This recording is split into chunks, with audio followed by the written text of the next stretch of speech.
Hello, my name is Hodges Haywood, and this is my presentation for my CS230 project. My task was to build a neural network that could classify the condition or physical status of a parcel package on an automated conveyor system. My motivation for this project was that everyday logistics companies like UPS and FedEx lose millions of dollars as a result of damaged packages. As packages flow through distribution centers with miles of conveyor belts, they are at risk of becoming crushed, breached with holes, or open, and these packages might contain vital medicines or hazardous materials.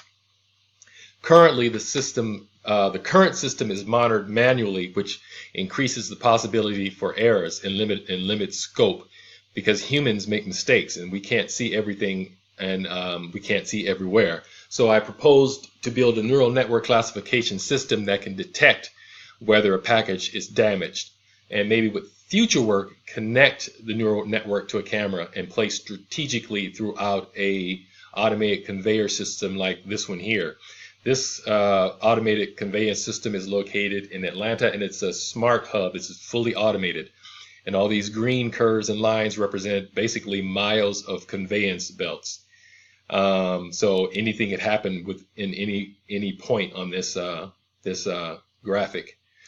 My data set consisted basically of 2,000 RGB channel normalized training images, 200 RGB normalized validation images, and 200 RGB normalized test images.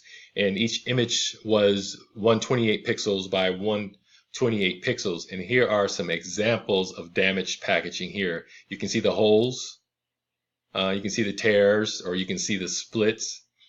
And these are examples of packages that are not damaged. These packages are in pretty good condition. So my method was to use 5 neural network architectures that were trained and tested on the data. My loss function here was the binary cross entropy loss function, and I employed visualization on baseline models to gain insight on activations of the layers. And this is a baseline model here with really no hyperparameter tuning. This one here is a baseline model with augmentation and dropout. And I also used 3 different models, one VGG16, one ResNet 50, and another Inception V3 model on the data as well. And my hyperparameters explored include different epochs, different learning rates, dropouts, augmentation, and transfer learning. So these are my results in this table here. You can see that my test accuracy for the models was pretty low. The training accuracy and the validation accuracies were pretty high. So I don't think that the models generalize very well to the test data. And that could mean a number of things, namely needing more data and also possibly labeling or putting bounding boxes around the regions of damage on the packages, and that might help the models generalize better to the data. And this is here is a graphical representation of my experimentation, my results, which really reflects this table here. Let's move on.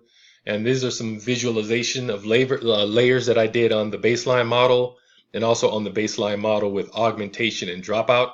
And you can kind of see that with the augmentation and dropout, see a little more saturation or sort of like opaqueness. And I think that these regions of activation are pretty spread out. There's no specific area of activation here. And this is an example. This is the package that I ran the visualization on. And this is channel 32 of the first activation layer. The baseline model here, and then this is the baseline model with augmentation and dropout, and this is the baseline model. In conclusion, the models perform well in training and validation, but not well in the test images. Dropout did seem to help with overfitting. I definitely need more data for better processing, and there's much room for more improvement of the models on the type of data that was tested. Well, this was expected. So possibly future work could include more pre-processing of images by putting bounding boxes around the zones of damage and labeling them, collecting much more data. Also, I'd like to explore more applications to other practical areas such as food quality. So thanks for listening to my presentation and have a great day.